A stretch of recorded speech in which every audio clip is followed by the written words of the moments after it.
আসসালামু আলাইকুম রহমতুল্লাহি ওবরাকাতু।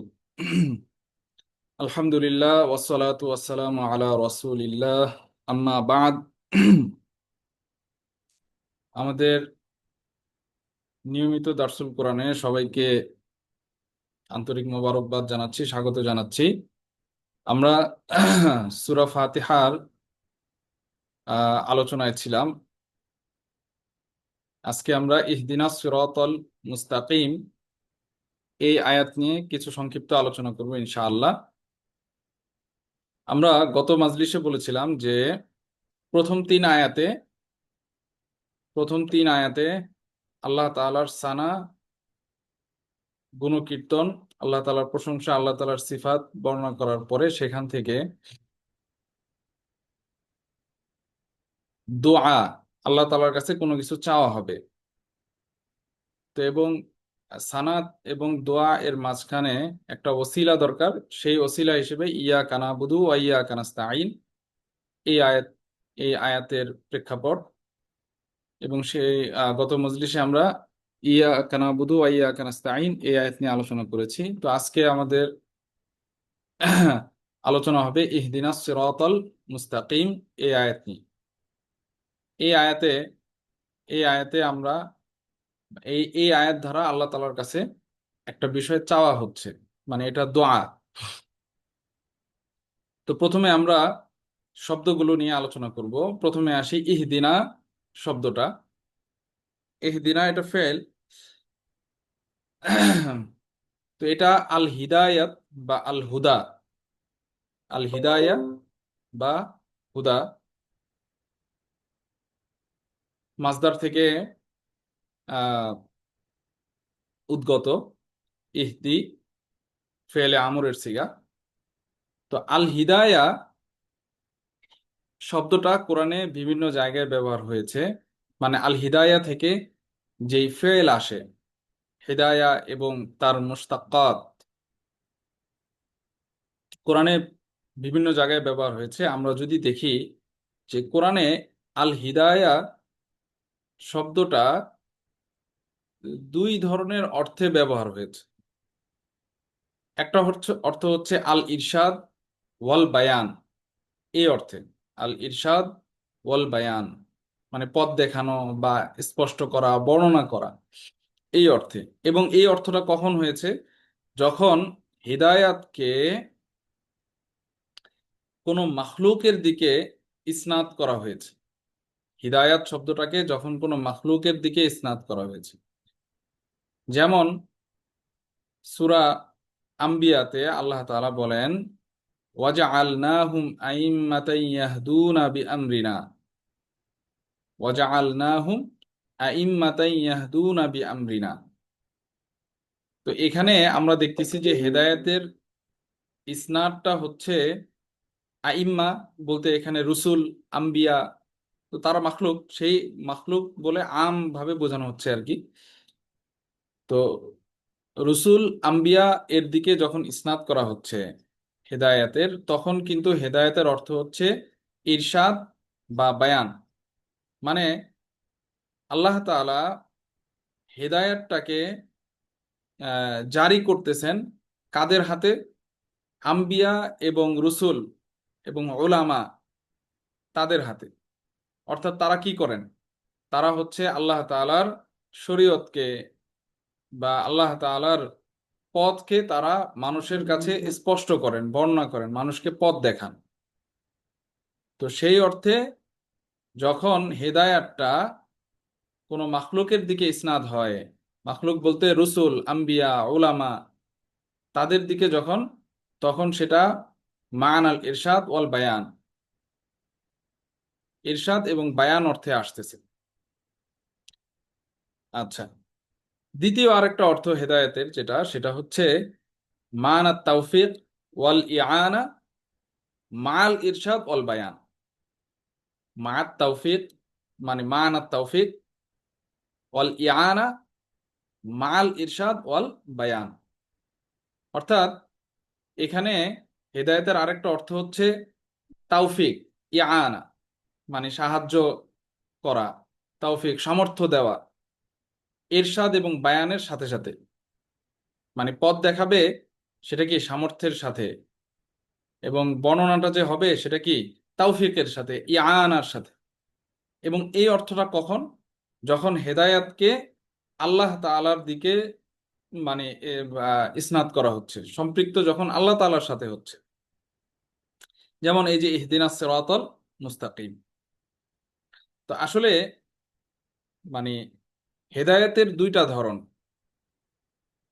একটা হচ্ছে হেদায়াতুস সাবাব, আর একটা হচ্ছে হেদায়াতুত তাওফিক।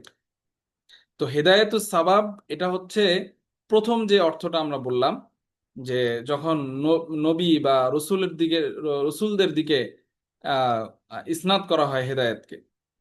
তো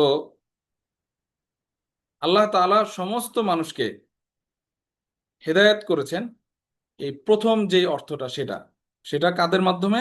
সেটা হচ্ছে রসুল পাঠানোর মাধ্যমে। এরপরে হচ্ছে আল্লাহ তাআলা যে কিতাব নাজিল করেছেন, এবং আল্লাহ তাআলা প্রত্যেক মানুষকে আকল দিয়েছেন। তো এগুলোর মাধ্যমে আল্লাহ তাআলা কি করেছেন?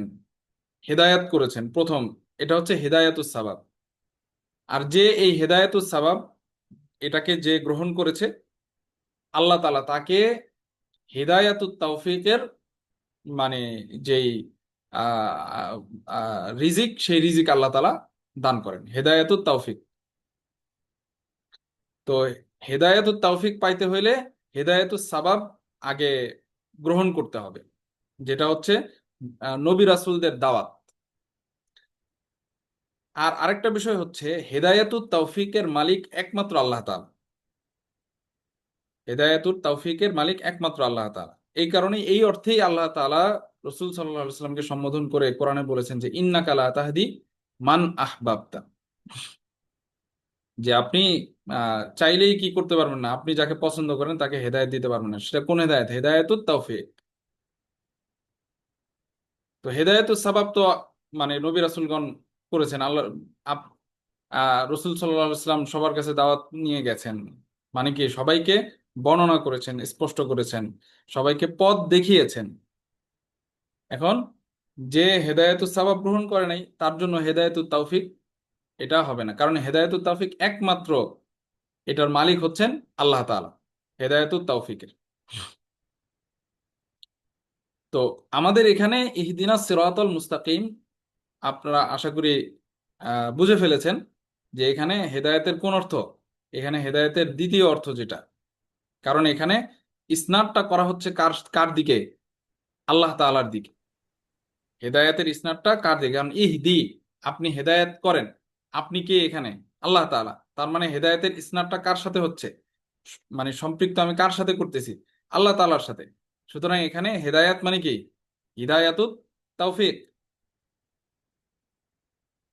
আচ্ছা, এখানে এই আয়াতের আরেকটা বিষয়, আচ্ছা এটা আমরা শব্দগুলোর আলোচনা করার পরে ইনশাল্লাহ আমরা করি। তাহলে এটা গেল হেদায়েতের ইহদি শব্দের, হেদায়েত শব্দের বিশ্লেষণ। এরপর আমরা আসি আসিরাত। সিরাত শব্দটা, এটা এটার উচ্চারণ সিন দিয়ে হয়, সিরাত। আবার সদ দিয়ে সিরাত। আবার ঝা দিয়েও, ঝা উচ্চারণে হয় জেরত। বিভিন্ন কেরাত আছে এই সিরাত শব্দের। তো সিরাত শব্দটা, এটার আসল হচ্ছে সিন দিয়ে সিরত, সিরত, সিন দিয়ে। এটার অর্থ কি? সারতা মানে হচ্ছে আপনার মানে গিলে ফেলা, গিলা। যে যেমন আহ সারতর রজুলুত তাআমা, তার মানে হচ্ছে যে লোকটি খাবার গিলেছে। সারতা মানে হচ্ছে গিলে ফেলা। তো মূলত সিরাতকে পথ এই জন্য বলা হয় যে পথ, পথকে যদি, একটা রাস্তাকে যদি আপনি মানে খাদ্যনালী হিসেবে ধরেন, বা আমাদের যে মানে কি বলে, আমরা যে খাবার খাই এই খাবারের পথ হিসেবে যদি ধরেন, তাহলে খাবার যখন আমি মুখে দেই তখন এটা যেমন মানে ওই খাবারটা যেমন এই খাবারের যে পথ আছে সেই পথ দিয়ে নিচে নামতেছে, কেমন যেন খাবারটাকে গিলে ফেলতেছে, খাবারটাকে গিলে ফেলতেছে, ঠিক তেমনি ভাবে একজন মানুষ যখন পথে হাঁটে কেমন যেন সে রাস্তা তাকে গিলে ফেলে। তো ওইখান থেকে মানে এই সিরতটা এটা পথ হিসেবে, তরিক হিসেবে মানে এটার ব্যবহার হয়। তো এখানে সিরাত দ্বারা উদ্দেশ্য হচ্ছে আত-তরিকুল মুসিল ইলা রিদওয়ানিল্লাহ, মানে এমন একটা পথ যেটা কি আল্লাহ তাআলার সন্তুষ্টির দিকে নিয়ে যাবে। এখানে একটা বিষয় হচ্ছে যে সিরাত এটা অর্থ পথ হয়, তরিক অর্থ পথ হয়, আবার সাবিল অর্থ কিন্তু পথ। তো আসলে মূলত এই তিন শব্দের পার্থক্যটা কি? তিনোটা শব্দের অর্থই কিন্তু পথ হিসেবে ব্যবহার হয়, সিরাত, সাবিল আর কি তরিক।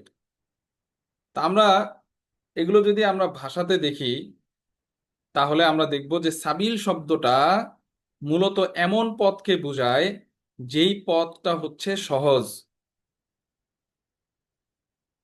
এটা হচ্ছে সাবিল শব্দের একটা বিশেষ বৈশিষ্ট্য, যে সাবিল শব্দটা এটা অর্থ পথ, কিন্তু এটা কি, এটা কোন পথ বোঝায়? যেই পথটা, যেই পথটার মধ্যে সহজতা আছে, সহজ সেটা। এবং আহ, আপনি যদি খেয়াল করেন যে কোরআনের মধ্যে সাবিল শব্দের ব্যবহার বেশিরভাগ আপনি দেখবেন যে আল্লাহ লফজে জালালার সাথে এদাফাত আকারে আসছে, সাবিলুল্লাহ, সাবিলুল্লাহ আল্লাহর পথ। কেন? এবং মানে সাবিলুল্লাহ দ্বারা জিহাদ বুঝায়, সাবিলুল্লাহ দ্বারা মানে আমভাবে আল্লাহ তাআলার পথ বুঝায়। তো এখন এটা দ্বারা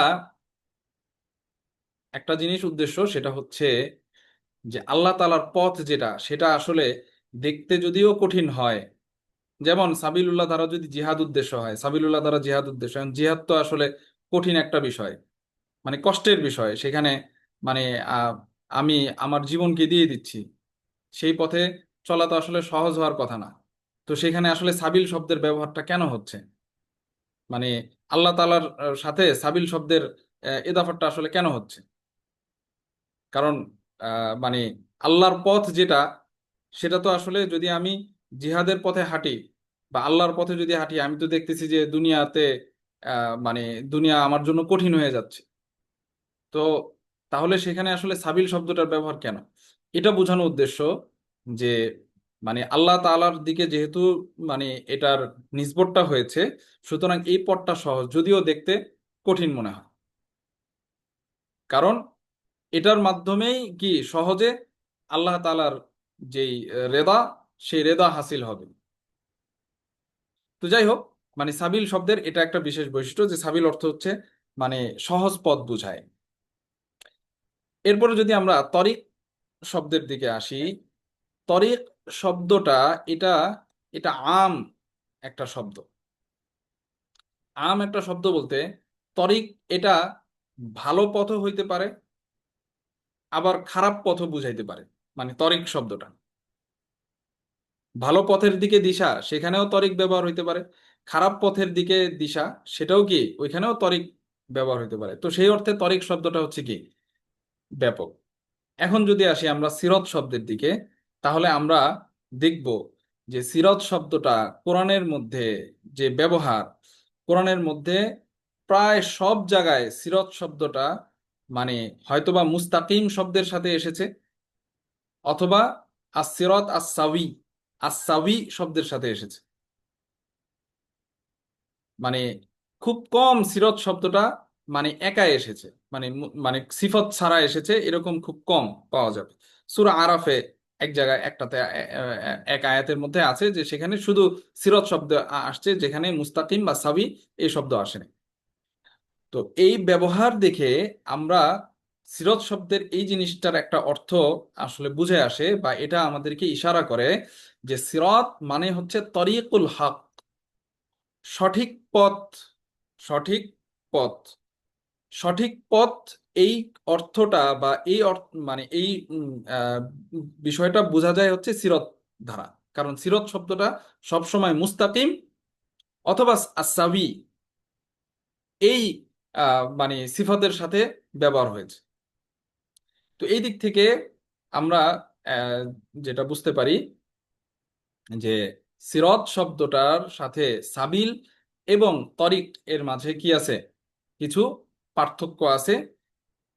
আর এখানে সিরত শব্দটা সবচাইতে বেশি কি, মানে সিরত শব্দটা গ্রহণ করে এটা একটা সির, যে এখানে সত্য পথ আসলে বুঝাবে, সঠিক পথ বুঝাবে।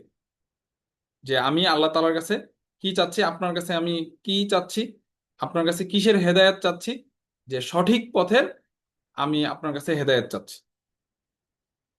আচ্ছা, এরপরে যদি আমরা মুস্তাকিম শব্দের দিকে তাকাই, মুস্তাকিম শব্দটা, আল মুস্তাকিম, এটা বাবে ইস্তেফাল থেকে ইস্তাকামা, এখান থেকে আল ইস্তেকামাতু, আল ইস্তেকামাতু হচ্ছে মাসদার, সেখান থেকে মুস্তাকিম। তো ইস্তেকামা অর্থ কি আসলে? ইস্তেকামা অর্থ আপনি যদি দেখেন তাহলে এটার অর্থ হচ্ছে ইআতেদালু শাই, ইস্তেওয়াউহু, মানে যেটার মধ্যে ইআতেদাল আছে, ভারসাম্যতা আছে, যেটা হচ্ছে আপনার সমান, সহজ, সরল, যেটা, যেখানে কি নাই, কোনো বক্রতা নাই, এবং যার মধ্যে কি আছে, ভারসাম্যতা আছে। এছাড়াও মুস্তাকিম শব্দের মধ্যে একটা বিশেষ বৈশিষ্ট্য আছে, সেটা হচ্ছে ইস্তেমররের বৈশিষ্ট্য, মানে চলমান, মানে এটার সরলতাটা কি, চলমান। এবং এটার ইআতেদাল, এই অর্থ আছে, তার সাথে সাথে ইলতিজামুস সাওয়াব, মানে এটা সব সময় সঠিকতার মধ্যে থাকে। মুস্তাকিম দ্বারা এই জিনিসটা বোঝায় যে এটা সব সময় সঠিকের মধ্যে আছে, ইলতিজাম, আবশ্যক, মানে সওয়াবের আবশ্যকীয়তাটা এটার মধ্যে, এই অর্থটা মুস্তাকিম শব্দের মধ্যে থাকে।